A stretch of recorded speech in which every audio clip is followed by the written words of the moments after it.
5.16 당시 최영택 중령은 서울 남산 하얏트 호텔 자리에 있던 육군 첩보부대의 첩보과장이었다.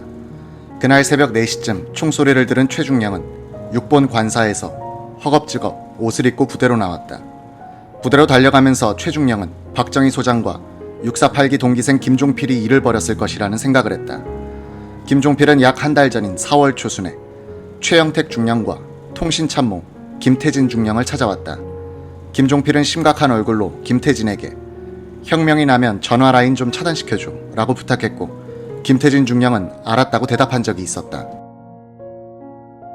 출근해보니 부대에는 이미 비상소집령이 내려져 부대장, 부부대장, 공작처장, 과장, 통신참모 등 간부들이 다 나와 있었다. 그들은 사태가 어떻게 진행되는지 아무것도 알 수 없어 몹시 불안해했다. 최영택 중령은 간부들 앞에서 이건 틀림없이 박정희 소장과 김종필이 주동이 돼야 한 것이니 내가 육본에 찾아가 봐야겠소 라고 했다. 이 말에 모두가 반색을 했다. 사복 차림의 최 중령이 오전 6시 30분쯤 육군 본부 정보국에 도착하니 비상소집대 출근한 장교들이 일은 하지 않고 창가로 모여들어 연병장에 주둔한 혁명군들의 동태를 살피는데 관심 쓰고 있었다. 육본 상황실로 올라가니 혁명파 길재호 중령이 보였다. 종필이 어딨나? 지금 방송국에 가 있을 거다. 지프로 남산 KBS에 가보니 경비가 삼엄했다. 사복 차림의 최 중령이 길 건너편에 서서 방송국 마당을 살펴보는데 점퍼 차림의 김종필이 심각한 표정으로 생각에 잠긴 채 마당을 왔다 갔다 하고 있었다. 그가 몸을 돌려 고개를 드는 순간 최 중령이 손을 들어 흔들었다. 김종필은 최 중령을 단번에 알아보더니 오, 너 왔구나. 이리 와 라며 손짓을 했다. 웃으며 다가선 최 중령에게 김종필은 봤지, 드디어 해냈다면서 살짝 박치기를 했다. 그러면서 첫 마디가 야, 이제부터 우리 할 일이 있다. 너는 이 시간부터 일 좀 해라 였다. 김종필은 즉시 점퍼 지퍼를 열고 오른손을 품 안으로 넣더니 잠시 후 수십 장의 문건이 가지런히 접힌 뭉치를 꺼냈다. 그걸 최 중령 앞에서 부지런히 넘겨가더니 한 페이지를 찾아 쭉 펼쳐봤다. 거기에는 혁명정부 기구표가 그려져 있었다. 대통령 직속으로는 중앙정보부가 실선으로 연결돼 있었다. 김종필은 최영택 중령에게 이렇게 말했다. 우리가 정보국에 있을 때 평소 생각했던 미국의 CIA 같은 기구를 창설해야겠어. 넌 이제부터 이 작업 좀 해야겠다. 지금부터 착수하자. 일단 6본으로 가자. 그런데 차 가져왔니? 그래. 두 사람이 6본 상황실에 도착했을 때가 오전 7시경. 동기생인 648기생들이 많이 보였다. 최영택 중령은 김종필에게 일단 자동차도 좋은 걸로 바꿔야겠고 권총도 네 것까지 2정을 갖고 와야 되니 부대에 잠깐 다녀올게 라고 말하고 남산의 첩보부대로 돌아왔다.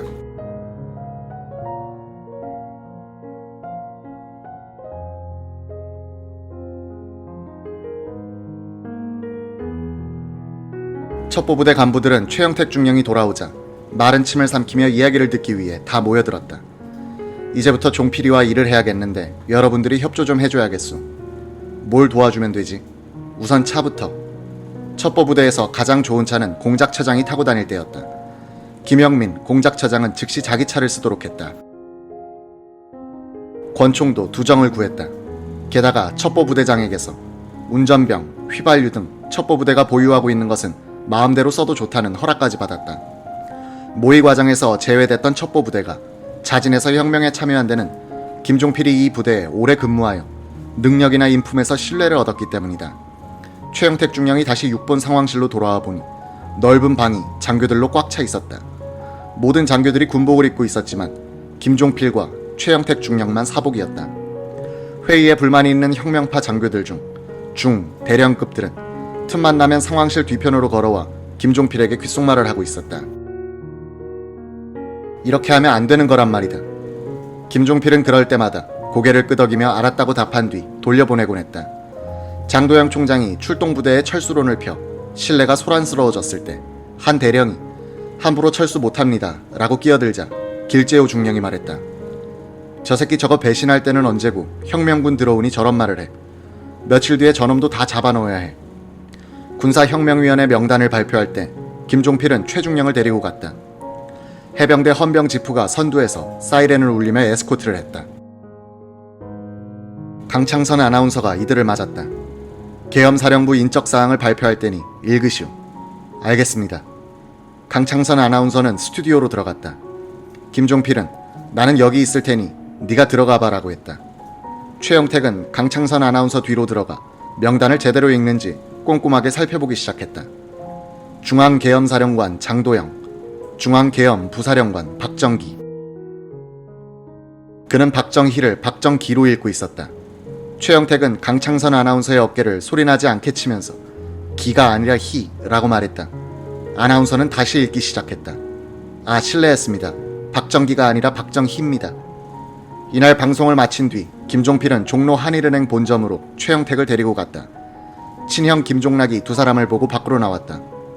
형님, 돈이 좀 필요해요. 알았다. 잠시 뒤 김종락은 한 다발의 돈을 가지고 나왔다. 그런데 은행 문 앞에서 작가라면서 자신을 소개한 사람이 김종필에게 말했다. 아, 수고하십니다. 군사혁명 참 잘하셨습니다.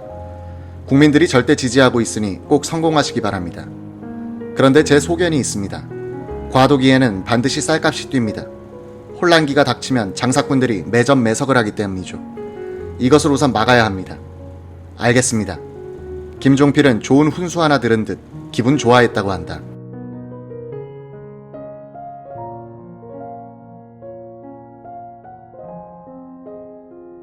(5월 16일) 밤 김종필은 중앙정보부를 조직하는 데 협조해달라고 불러낸 648기 동기생 최영택 중령과 함께 혁명군 완장을 만들고 있었다. 두 사람은 서울 명동 입구에 상패 만드는 집으로 갔다. 가게 주인은 낚시와 등산용 지도를 만들어 팔기도 하는 사람인데 김종필한테 신세를 진 적이 있었다. 김종필이 육본 정보국 기획과장으로 있을 때 이 주인이 5만 분의 1 군사지도를 등산용으로 팔려는데 허락해달라고 부탁해왔다.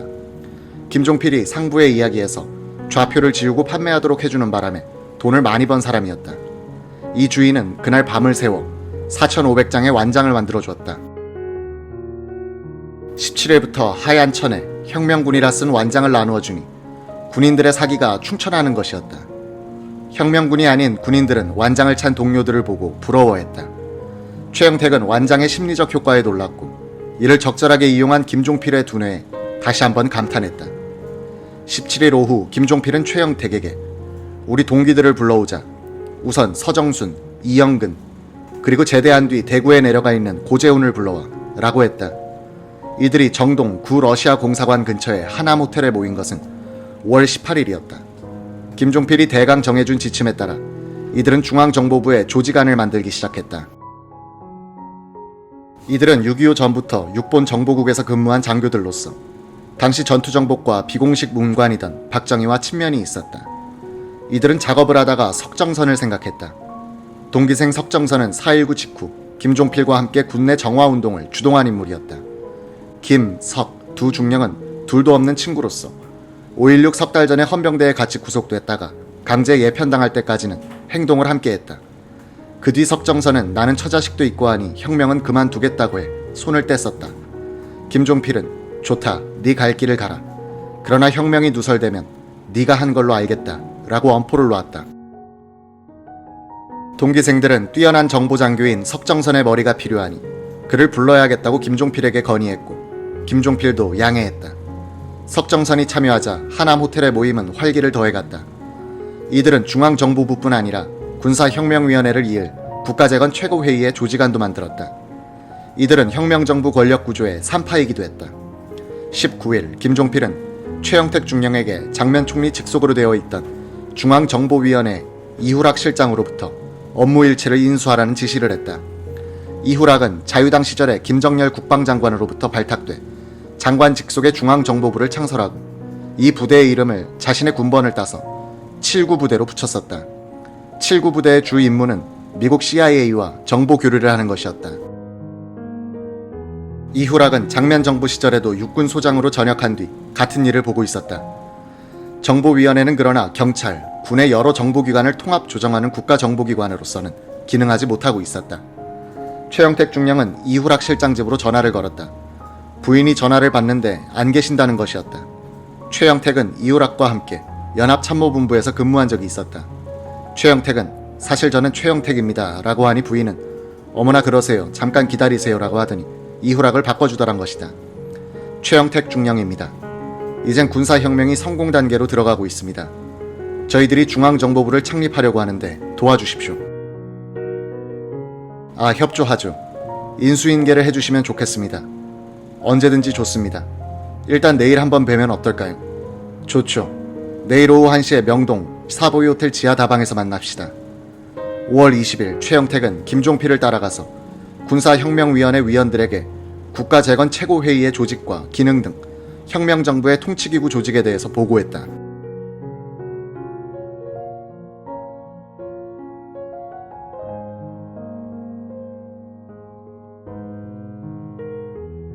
최영택은 차트를 넘기고 김종필이 설명했다. 장도영 총장은 최고라는 말이 거슬린다고 지적했다. 최연장자인 김홍일 외무장관이 말했다. 지금 우리는 군사혁명을 한 것입니다. 이런 시기에는 권위 있는 이름이 필요합니다. 비록 공산국가에서 쓰고 있다고 해도 최고라는 단어를 못 쓸 이유가 없습니다. 김동하 해병소장도 찬동하는 바람에 원안대로 통과됐다. 최고위원 중 한 명인 김포 해병여단장 김윤군 준장은 이날 김종필의 구상이 스케일이 크고 원대한 비전을 담고 있어 큰 감명을 받았다.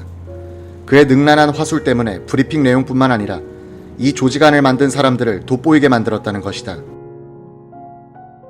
김종필은 이 자리에서 국가재건 최고회의 직속으로 중앙정보부와 재건 국민운동본부를 둔다는 것도 보고했다. 김윤군은 5월 17일 저녁 6본 상황실에서 있었던 일이 생각났다. 군사혁명위원회 위원 30명 가운데 육사 8기생들에게 5명이 배정됐다. 8기생들은 한 구석에 모여 승강회를 벌이는데 김종필이 나타나 무슨 말을 하니 조용해지는 것이었다. 아, 이 사람이 8기생들 중 리더구나 하고 생각했다는 것이다. 최영택은 보고회를 마치고 이후락과의 약속 장소인 사보이 호텔로 갔다. 30분이 늦었는데 이후락은 기다리고 있었다. 이후락은 선선히 말했다. 우리는 사실 그동안 본격적으로 활동하지 못했어요. 현재까지는 미국 CIA와 정보를 교환하는 일만 했습니다. 다 인계해드리겠습니다. 내일 오후 3시에 우리 사무실에서 만납시다. 최중령은 다음날 남산에 있는 중앙정보위원회 사무실로 갔다. 이후락은 보이지 않고 육군 소장인 차장과 해군 대령인 국장이 업무 인계를 해주려고 했다. 이때 미국 대사관에서 왔다는 두 미국인이 나타났다. CIA 요원이라고 자신들을 소개했다. 자신들과 정보 교류를 하는 한국 측 창구가 바뀌고 있는 상황에서 궁금해서 나와본 것 같았다. 두 미국인이 지켜보는 가운데 인수인계 서류에 도장을 찍은 최영택은 현황에 대한 보고를 받았다. 중앙정보부 창설준비 작업반은 5월 22일 하남호텔에서 화신백화점 뒤편에 있는 여관으로 옮겼다. 다음날 김종필이 오더니 돈 뭉치를 주고는 말했다. 그런데 오늘 다른 데로 옮겨야겠어. 민주당 계통 사람들이 이 여관에 많이 들락거려. 도저히 보안 유지가 안 되겠어. 작업반은 서울 퇴계로 입구에 있던 중앙여관으로 다시 이동했다. 국회의사당으로 최고회의가 입주한 뒤에는 서울신문 옆 국회 별관이 중앙정보부 창설준비 사무실로 쓰였다.